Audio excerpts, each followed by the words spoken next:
Hello everyone, and you're welcome to a new episode with Progress Over Perfection from the study of Age Radio Australia here in Perth. As you know, in this podcast, we talk about relationship.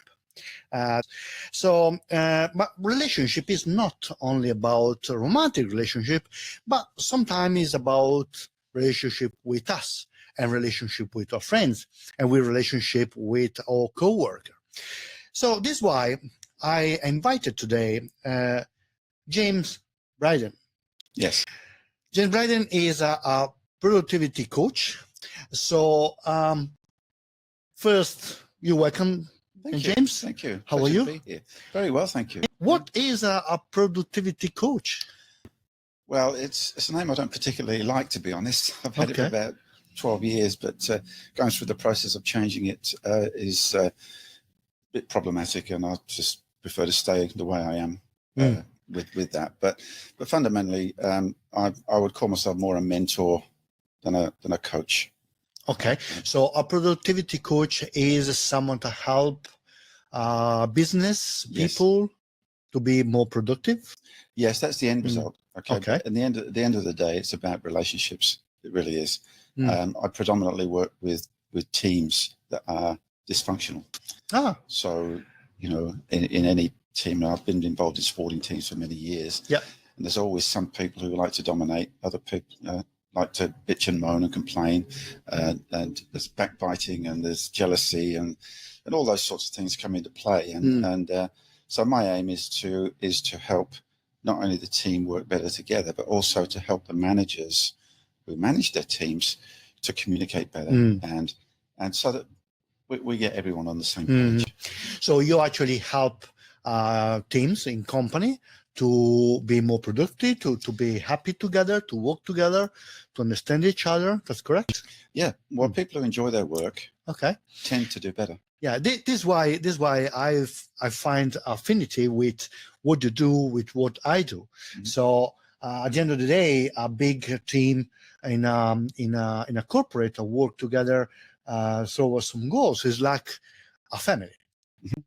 Correct? So you have the father and the mother, the two managers or the bosses of the house, and then you have all the rest of the family that can work together and co-work together. That's correct. Yes. Yeah. So this is why I want to James here today, and I think the experience of James' experience, I think, can be very helpful for everybody out there, even. To me, it's been very good since I met you. The things that you suggest, you help me to understand, is very important to me. So I hope everything you have to say can reach their heart. Thank you, and I find the same with you, actually. This is why we get on so well together. Is that I from what you told me, I understand what you're doing and what a difference you make in the world, particularly in personal relationships. Thanks. So today we kick on it this way. We fell in love today. Anyway, now and what I want to talk about today, because Sir James, because he is a Sir from England, you wrote a part of a book. Correct? Would you like to maybe show the book? And it's called the Power of Connection. Okay, and it's an anthology. It's an anthology. And I think there's about 20 of us wrote a chapter each in the book, outlining our journey through life and business and what we did to overcome the obstacles that got in our way. Okay. And what I liked about your anthology is about your story. Is your story. And as a counselor, when I read the story, I found things. I say, we need to talk about this, James. But especially the last bit, when you talk about vulnerability, I really think is a very fascinating thing to talk about, especially if come from men. Yes. Okay. So let's start from the beginning. Okay. You come from Coventry, UK. Coventry, yeah. Coventry. So tell us, what is Coventry? Where is Coventry? And Well, if you look at a map of England and you Okay. look for a place in England that's as far away from the sea as possible, that's Coventry. It's right in the middle, just to the. If you look on the map, it's just to the right of Birmingham. okay, It was back when I was growing up. It was very much an industrial town. They produced a lot of cars, a lot of machinery, a lot of stuff for the military and so forth. So it was full of factories. okay. And of course, most people, when they left school, tended to go into factory life. And the thought of doing that did not appeal to me. They appeal to you. Yeah. And how was for you grow up in this kind of environment? Okay, well, growing up there, became very clear to me very early on when I was at school that there was something wrong with the education system. Okay. Okay, there was very much a class system there. You know, the people who had the money, who had the wherewithal and had the connections, they all went to the posh schools. Okay. And I went to the ordinary one, comprehensive school as it was then. And I've always had the feeling there that they were just educating us to go into factories. There was no sort of way out, effectively, for people like me. Okay. And of course the other people that were in the school. So yeah, I just didn't like the place, and I just wanted to get away. So this why, say, I sign here that in one point you wrote to seek validation, I adopted the role of a helper. Yes. This was something that came out because. Well, I found that my father got involved in an accident. He worked in the pits, Okay. in the mines, and when I was about 5, there was a cave-in and he broke his back, got badly injured. Okay. Took a long time to recover, and was effectively, you know, semi-invalided for the rest of his working career. As a result, finding work was very difficult, and life was very difficult for us as a family. And we were always poor. Yeah. And that sense of lack, that sense of being in that situation had a big effect on me. And that's one of the things that's carried me, that went with me through most of my adult life as well. Yeah. And it's not easy to overcome. No. You know, so in order to get validation, the best way for me to do that was I couldn't give it to myself because I didn't feel worthy. Where's the best place to get it? From other people. Yeah. And how is the best way to do that? Is to please people. You become a people pleaser. Yeah. So you say, in fact, that and staying under the radar became a default setting for you. Yes. As a shield.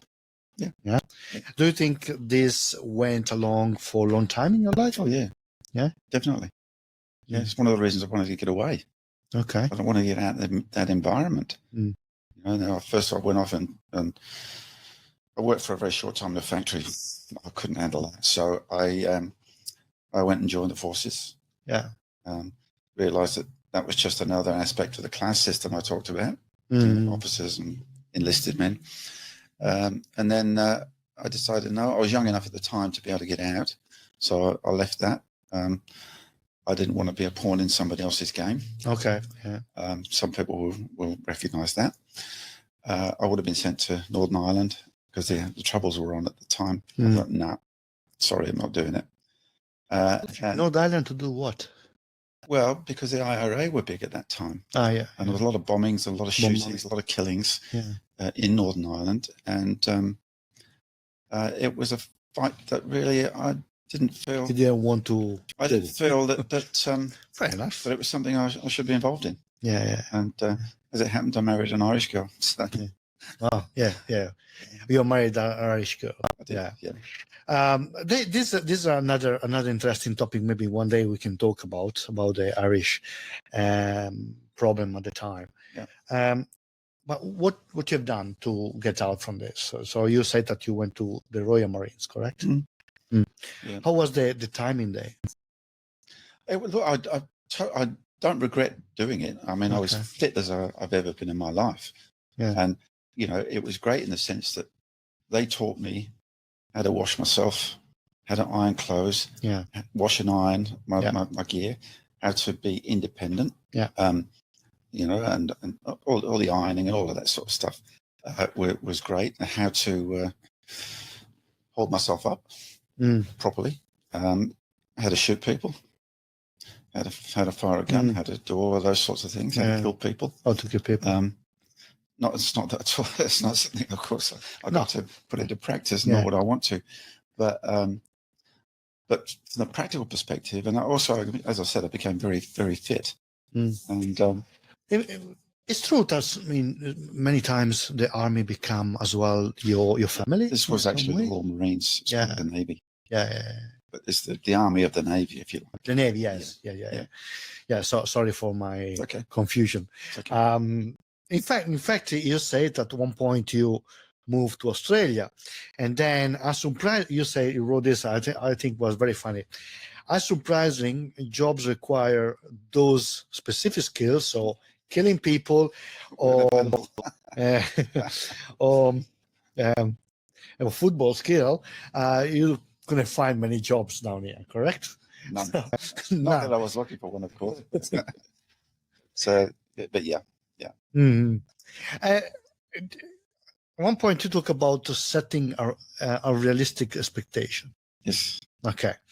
And how scared you were to setting this expectation with the fear of failure. Yeah. Look, looking back, I mean, I left to join the Royal Marines as soon as I got out. Yeah. Right. How else can I escape Australia? So effectively, I was running away, from home. You know, from this situation. Stay under the radar. Yeah. Staying under the radar, but just trying to get away from it. But that didn't cure the issue. So one thing I realized later, wherever I went, there I was. Yeah. The fear of failure was there. It's still there. Yeah. And at one point, this fear of failure actually became a reality. Oh yeah. It was quite some time. I mean, I was two aspects to it. One, I played football, soccer, and I was pretty good at it. And the other side was I went and learned how to do electronics. So I ended up working back then.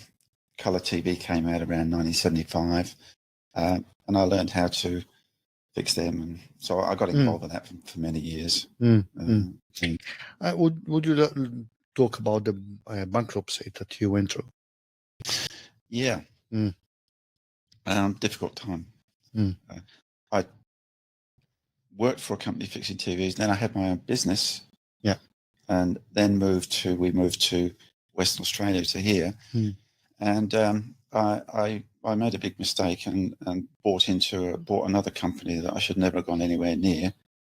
My gut was telling me, don't do it. But I did it anyway. And you say that you did it without consulting Mary. That's right. Yeah. It's one of the worst things I've done. Yeah. That I regret to this day. Yeah. I put her through hell. In fact, I think I might mention it in the book there that I wouldn't have blamed her if she'd left.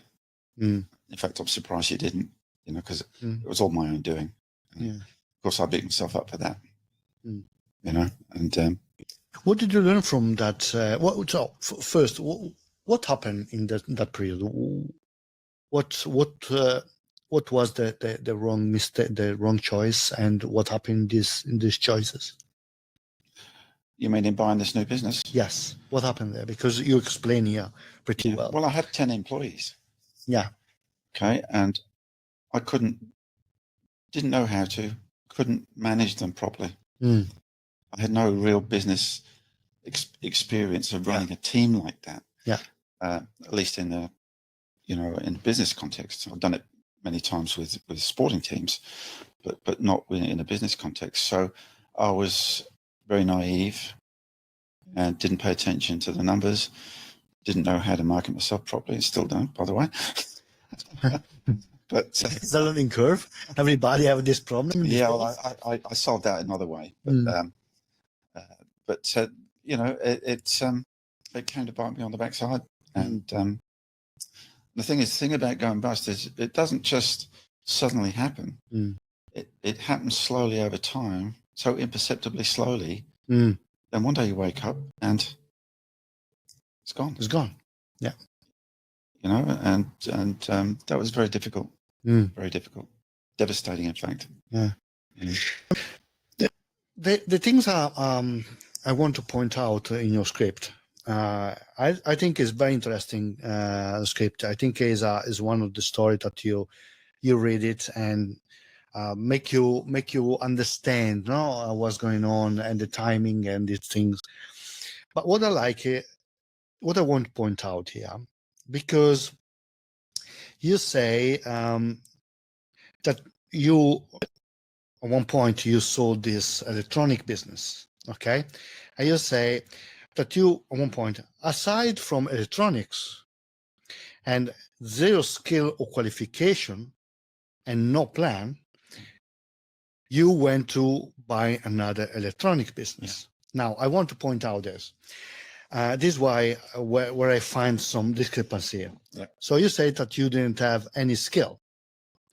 When we talk, what do you think is what you become? No? Can I just explain? I had skills in doing the job, doing the work. I didn't have the skills in running a business with lots of employees.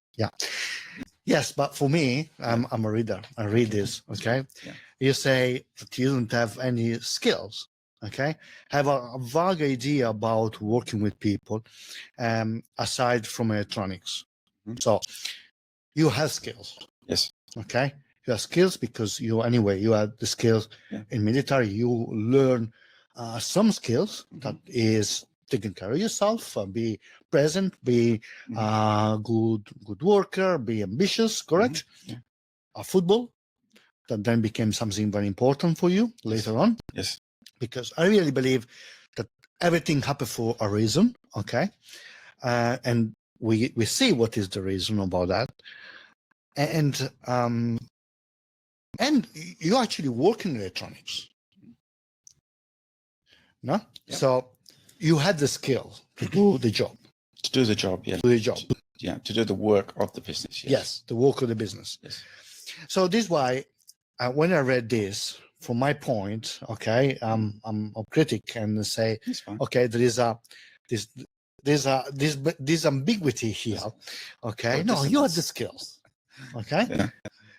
But the point is, at one point, the China manufacturing come along and kick you out from business. You weren't the only one that lost the business, probably, correct? Yes, I was. That particular business, yes. You were the only one lose the business. Yes. Yeah. Okay. It was my business. Yeah. Okay. Yeah. And what are the mistakes that you made in that period? I think the biggest one was no plan. No plan. No plan. No plan. I didn't pay attention to the numbers. Yeah. You know, I just sort of went with the flow and thought everything would magically happen. Of course it didn't. It never does. So that was it. You know, and you say here managing people. Yeah. What do you do now? Work? I teach what I had to learn. Yeah. Everything happened for a reason. Of course. Yeah. This is why for me is so inspiring, this short story. Yeah. Now, because then you went in Indonesia just after that, correct? You went in Indonesia. In Indonesia, you became a celebrity. I wouldn't say celebrity, but certainly I became very well known. Yeah. You know, I was in all the national newspapers. I was interviewed numerous times on TV. Yeah. People asking for my autograph in the street. My team. I had the national youth team. You know, these were under 16, under 17. How many people you were managing? I had a team of 5. and of course all of the 30 players. So you were able to manage. Yeah, I team. did quite a good job. Yeah. Yeah. So this why reading this, I say, yeah, okay, but yeah, it's a failure. Very stressful. Well, I understand that. I understand the point of view. No, Yeah. I understand the point of view, and is a thing that is we need to think about. No, when I was reading, I thought, because you said here that you were very scared of failure. Yeah. Yeah. And for what I learned, that more you think about something, more that things happen. Yeah, I know that now. Yeah, you know that. I know that now. Yeah. Now, tell me more about the Indonesia Okay, thing. well, What happened? Because it was being actually, famous in Australia for is school, yeah? yes. USA, but in Indonesia, come on, it's very exotic, you know? Yeah, look, it fantastic experience, but it's an interesting story about Yeah. how I actually got the job. Yeah, how did you get the job? We met. I was actually, because I'd gone bankrupt and I was just going into a job. I was selling pest control at the time. Okay. And we went into this Indonesian fella's house, and we were talking about that. He loves his football, and we were talking about it. And he said, "Well, so I've got a game this weekend. Why don't you come down and watch?" So, and I was in my sort of 40. I was 40 at the time. You were a trainer, correct? You were a coach. I was coach, but I was also still playing. You were playing. Okay. So anyway, with the first team, I came on as a substitute and scored probably the best goal I've ever scored in my life in that game. Yeah. And you know, I mean, it's just amazing. You know, the opposition team just sort of yeah. But that was, he called me after that. Yeah. He said, "Can you come and see me?" And he offered me the job of, I didn't realize it at the time, but he was actually putting together he was bankrolling the youth team of Indonesia. He's really there. He's, you know. Okay. You know, the guy's got multiple hotels and palm oil plantations and what have you. So it's just a stroke of good luck, good fortune. I was in the right place at the right time, doing the right thing. And, you know, it's just serendipity, call it what you want, but it was really fortuitous. So it took me about 3 nanoseconds to say yes. 3 nanoseconds, yes, coming. Yeah, and so yeah, then it was prep for a couple of months, and then it was off April 2001. I turned up there. Then I had to go around the country selecting players for the squad. Okay. So you became so good in your job that actually many of your players actually made it in a youth selection, correct? Yeah, I still get messages from them on Facebook now. Yeah. This is 20 odd years later. Well, I think this is pretty cool. No? Yeah. Sorry, we have a message from Goddess. He say, always listen to have. A second. Always listen to your gut instinct. Yes. I was doing that one now. Thank you for that comment. It was a painful lesson to learn, but certainly intuition is very important to me now. Yeah. And going with that gut feel. I always check in, you know, just to check on whether it's analytically the right thing to do as well. But if those two align, then yes, I'll go with it for sure. Yeah. So at one point you became this celebrity in Indonesia. Everybody were looking at you. Everybody were James, correct? So well, I wouldn't say celebrity, but certainly well known. Yeah. Well, when I'm on the back page of the national newspaper, Liverpool had just won some European Cup of some sort, and they're on there, and my picture's underneath them with an article, and I'm sitting there. One game that we played in, just bizarre. One game that we played, we had 15,000 people to watch these kids playing in the Southeast Asian Championships, and we played Thailand, and we beat them 1-0. Apparently, we were the first Indonesian team to beat any Thai team in 10 years. I think you became a celebrity over there. Well, Now, it was interesting because after the game, one of my assistants came up. They used to call me Mr. Jim, short for James. Yeah. Mr. Jim, come here. Okay. He followed him under the grandstand into a little room, walked in there, and it's full of cameras and journalists, and it's packed. Yeah. And I'm sitting down, put my Nike cap on because they were sponsoring us. I'm sitting there pinching myself. Is this real? You know, it's just so alien to be put into that, from training twice a week and playing on a Sunday or Saturday afternoon to training twice a day and being involved all week, every day. It's a whole different game. Yeah. You know, and I had to get used to it quickly. Yeah. But This popularity, because you say that you were a celebrity. Okay, there is celebrity as Brad Pitt celebrity. Okay, have all the world knows. And there is a celebrity, if you go into it, there is Vasco Rossi. Vasco Rossi is the biggest Italian rock singer. Okay, nobody knows him outside Italy, but he does 4 shows in a row with 80,000 people in Milan. Yeah. So I think that means be a celebrity of the country. Yeah. Now you were a celebrity of your country. Look, in Indonesia our sort of realm, yes. I mean, I could probably say that more people in Indonesia knew me than there are people in Australia. Yeah, because they've got a population of 200 million. But 10%. Yeah, they would have read about me. Yeah. This popularity had an effect on you, or what?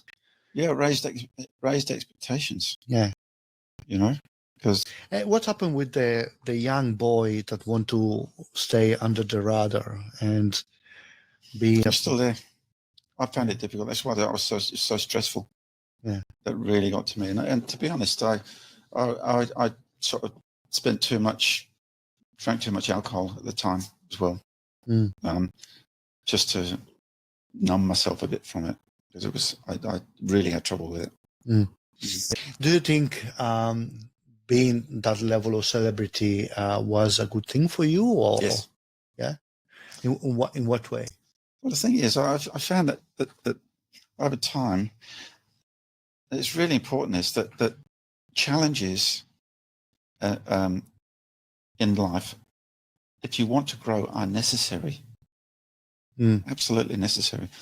I mean, too many people just want to be comfortable all the time, and it's okay in its own right. But if you really want to grow as a person, you need to put yourself in situations where you're challenging yourself. And I did that inadvertently. I didn't do it deliberately. Yeah. But all the bankruptcy and various other things that happened in my life have helped make me who I am today. I wouldn't be doing what I'm doing now if I hadn't gone through that experience. Yeah. The ups and downs. It's so important. Yeah. And I don't think many people realize that. Because when you just want to stay comfortable all the time, you wrap yourself in a cocoon of safety. Yeah. And it does the exact opposite. It stops you. Yeah. It stunts you. Yeah. There's no growth in a stable position. That's right. Yeah. In a comfortable position. In my opinion. Yeah. In fact, you say it here. There is a couple of points I really like. There was overcoming obstacles has installed me a sense of accomplishment and self-confidence. I learned to trust my instinct, take calculated risk, and embrace a new challenge with a newfound sense of empowerment. Yes.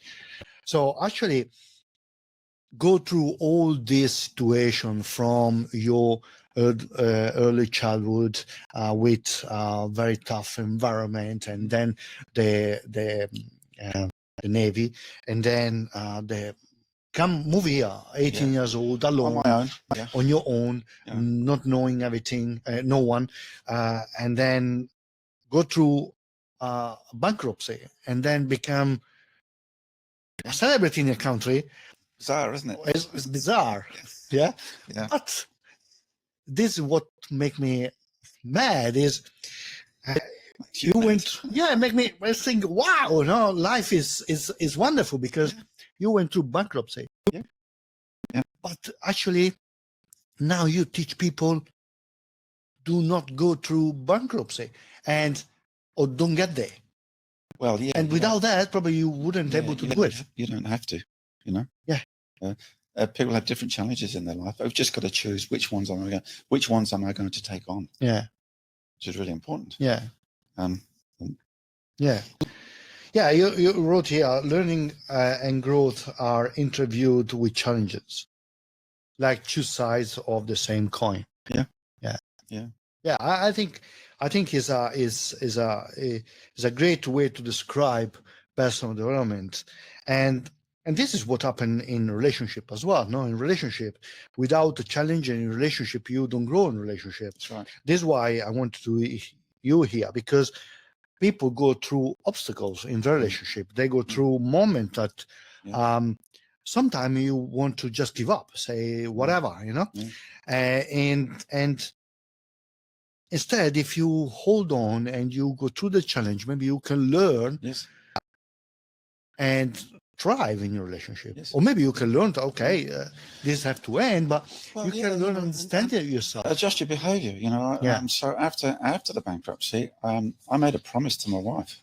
I would never, ever make a decision, especially an important one, without asking her and getting her agreement. If she says no, then that's it. No, this is our decision, not mine. And that's stood ever since then. And we have a much stronger relationship now than we've ever had. Have before. Yeah. What is vulnerability for you? Right. Some people, especially men, think that being vulnerable is, you know, crying in front of other people and being weak and whatever. But it's not. It's actually a great strength. Yeah. And what I mean by that is just the ability or the willingness to be able to say, I don't know. I was wrong. I don't know. Can you help me? Yeah. You know, to show your inherent human fallibility. You know, I don't know anyone who's perfect. Never met one. But too many of us set standards for ourselves that we can't possibly meet. Yeah. And so being vulnerable is just that willingness to show, whether it's fallibility, your humanity, or whatever. See, the problem is we as, again, particularly as men, think that if we do that, we will get judged. Yeah. People will judge us. True. Yeah, they do. They respect you. Yeah. They actually respect you. That's true. Because you're doing something that they probably have trouble doing themselves. You know, and so it's really, really important. How much vulnerability you need to have a good relationship? How long's a piece of string? Yeah. I don't know. It's just it's situational for me. You know, if I need to own up to something or say something or admit to something or whatever, then you know, I used to find it really difficult to admit that I was wrong. Sorry, I was wrong. Yeah. I got it wrong. I'm sorry. That was really difficult. Yeah. But I'm getting much better at it now. You're still learning. I never stop. Yeah, of course. Make no claims on being. No. But it's something that you know that I do consciously practice. Yeah. And what do you remember? If was a point with your partner, with Mary, that you touch the point to say, no, I need to change here. I need to more vulnerable, more open, more. Yeah, it was after the bankruptcy. You know, and what I did struggle with it for a long time afterwards, but I knew that, and I just had to put my pride to one side, you know, and just own up to the fact that I'm less than what I thought I should be, and it's made a big difference. It really has. And how did your relationship change with her? Oh, we laugh every day, and I mean every day. I'm getting older now, and my memory's not quite as good as it could be, and neither is hers. So we laugh about it. I forgot again. With my underwear. We just learned to do that, and we would occasionally have crosswords, but it wouldn't be any more than maximum once a year. Yeah. And even then, it's then back. Usually, it's probably me that's been at fault there, and I'm sorry, Dan, I didn't mean it, or whatever. Yeah. And we make up, and it's done. What you have 2 kids? Yes. Right. What do they think about your vulnerability, new vulnerability? What is the teaching? They've been living away from us for a long, long time. Yeah. The eldest one's been living away from us for 15 years, whatever. First, he went off and had his own place in Perth here, and then he moved to Spain. Yeah, 6-7 years ago. So we only catch up occasionally. Yeah. Most recently, about a month ago. Yeah. And my other son, he's been in Melbourne for probably 10, 12 years. And we see him about once a year. So it doesn't really come up that much. Okay.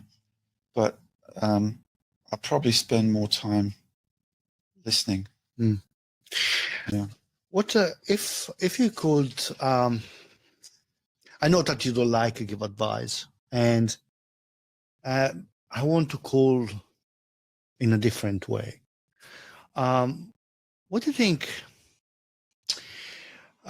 If I come to you and ask you, James, what can I do to be more, to become more vulnerable, more open, to more emotional, more empath? I meet a lot of men sadly that they're looking to become more. Sadly, no, it's a good thing to become more empathic with their partners. What would you suggest to me? Okay, well, most of my work is in the business context. So I don't do, of course, marriage sort of stuff. Of course. I decided to stay away from that aspect. But really, it's just I tell stories. About. Would you like to tell us a story? About me admitting. But I'll say, well, look, what some people have found, a lot of people have found, is that if they do this, then they'll actually get better results than by digging their heels in. Okay. Putting the wall up, because that's what happens. Is people put, especially in the corporate world. Yeah. That people only let you see what they think you should see. Yeah. Okay, and people can pick it up. Yeah. Very easily. It's not hard. Yeah. Which is why I don't. They put on a mask. They put on a mask. Yeah. It's a facade that we put up. And I'm not saying drop your facade completely, totally, because we're not going to reveal our deepest, darkest secrets to everybody. That's common sense. But certainly in areas where, especially in interpersonal relationships at work, it's to be able to say things like, rather than insisting that I know what we should do here, be curious. Somebody, I'm thinking of doing this. What do you reckon? What do you think? Do you think there's a better way of doing this? Ask them. There is any exercise that would you suggest to someone to want to drop the mask? I think it's a slow process. It's not something that you suddenly become great at. For me, it was a slow process, and I think that big starting point is learning to be more interested in the other person. I want to, rather than me giving my point of view, is I want to know what you. I want to ask you. I'm going to ask you a question. I want to really listen to you, and I want to understand you. I don't know what's made you you. I don't know where you're coming from. Okay. And if I do that, then there's a point there where when somebody else starts to tell me their story, okay, and people do that with me too, as you are. Yeah. Okay. Yeah. That's an invitation for them to do the same.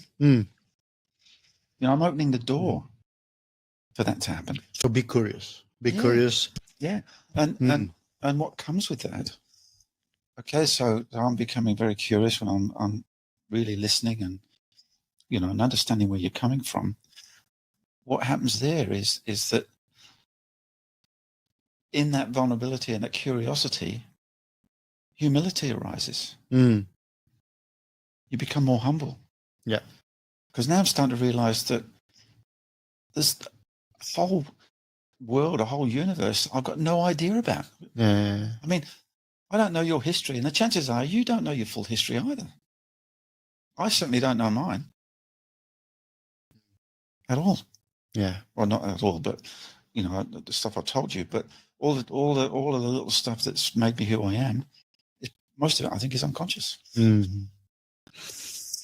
Well, we have a message from yes, it is. For the majestic. Yes, it is. Yeah. For sure. Yeah. Is to ask for help, to admit you don't know, and so on. And it's just saying I'm human, admitting I'm human. Yeah. I'm not perfect. Yeah. No, I ask you these things because I know that you talk about business purposes, but because I really believe that between a relationship and a marriage and a business, physical business, is just the name of the of the business, okay, just the contract. But our family is a business at one point. Become a business. You run a business. You two in a family, you run a mini. I wouldn't recommend that, by the way. A mini, a mini business that you need to check the money, the finance. You need to check the family. So. And many times when we are in a relationship, because we don't want to upset other people, we put on the mask. Yes. And putting on the mask, we stop listening to the other person, what they're saying, and we want to come across, point out that we are right all the time. Yes. When we are not. This is why I want to dig on this thing about vulnerability and what do you do? Well, there's another aspect to it. There's another aspect to it as well, and that is being willing to face uncertainty. Yeah. Being willing to be open. Yeah.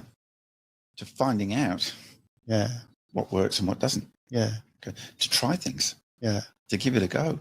And when you do that, and if you're also curious and vulnerable, and you're willing to embrace the uncertainty of life, it just opens doors. Because, okay, am I willing to try this? I don't know what the outcome's going to be here. I might say something. I wonder if I should ask this question.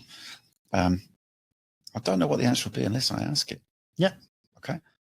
Am I willing to find out? Two things will happen, or two things can happen. One is a good outcome.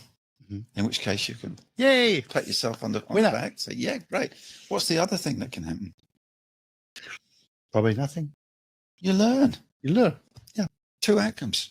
Simple as that. And I'm not talking about taking life-threatening, uncertain situations. No, absolutely. I'm talking about normal life and normal interactions with other people, and maybe even business risks. When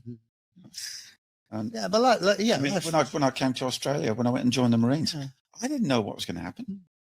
I didn't realize at the time, but I've been extremely willing to do that.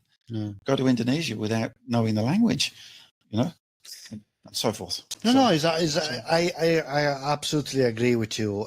Look, the other day I was talking with a young fella, and he's not a client, he's just a friend, and he has a problem that he is in love with this girl, okay, and he didn't know what to do because very young.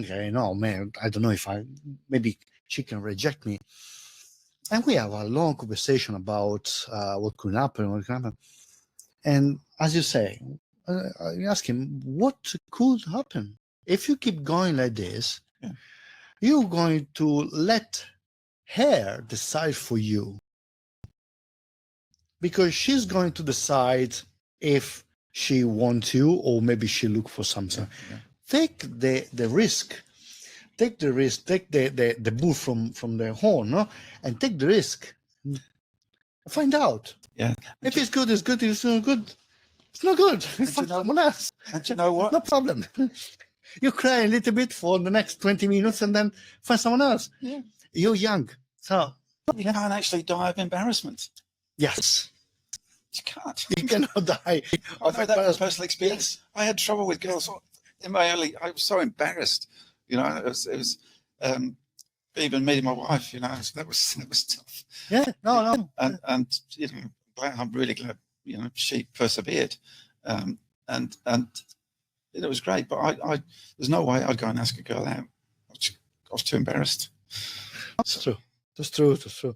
And look, I like the way that you started your conclusion in this story. You wrote, embracing vulnerability, humility, and uncertainty is not about surrendering to unknown. It's about empowering ourselves to navigate the unpredictable nature of life with resilience. Yes. Man, I think I will close here this this appointment. No, because it was such a beautiful things to say. Okay, and I think is a very good way to close this podcast. Can you please? I would like that you share, hold the book as well again. Yes, the book. What is the title of the book? The Power of Connection. The Power of Connection. And hopefully, I've got a link to the Amazon, so you can download the Kindle version of it. Okay. Mine is just one of the stories in there. Okay. And $7.99 on Kindle. Beautiful. Well, thank you, James, for this beautiful. Would you like to give the last insight for the people? Just to say that you mentioned the vulnerability, the uncertainty and the curiosity. You know, one of the things that comes out of this is acceptance. Acceptance. Self-acceptance, particularly. Yes. Because I'm no longer embarrassed. I can take on new things and not worry about them because there's only two outcomes. And I get to learn a lot about myself and about other people. And that really boils down to being more authentic. That's very good. That's very good. Thank you, James. So this is the end of this podcast. Next week, we're going to talk about law with a lawyer, family law, what involves the law in Australia about marriage, relationship, what is the difference between a relationship, a long-term relationship, and a marriage. And all of you, if you want to talk with someone because maybe you go through a complex time, reach out to maurodavidio.com. I'll be very happy to help you out. Otherwise, let's catch up next week on Age Radio Australia. Thank you, Age Radio Australia, to hold this podcast, and see you next time. And ciao. Thank you. Bye.